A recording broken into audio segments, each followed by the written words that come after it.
এইটা তো কোনো ঠিক হলো না। আমি আনে কি করি? আইডিয়া আইডিয়া পেয়েছি।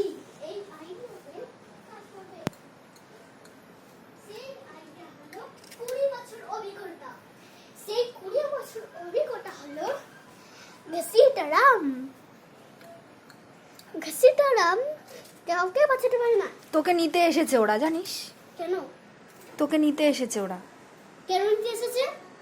কেননা ও খবর পেয়েছে যে ওদের জ্ঞাতিগোষ্ঠী এই বাড়িতে একজন থাকে। সিগারেটটা রেখে দে, নাহলে ওরা আমাকে নিয়ে যাবে। নিয়ে যাক তোকে। কেন? আমি কি করছি যে নিয়ে যাবে? তোর শুধু ল্যাচটাই নেই। ওই দেখ আবার বিস্কুট চাইছে। কি আর একটা লাগে? ওকে একটা লাঠি বাড়ি খাবো না। একটা লাগে? ওই দেখ হাত বাড়িয়ে নিয়ে নিল। ওইটা কিন্তু আমি বুঝতে পেরেছি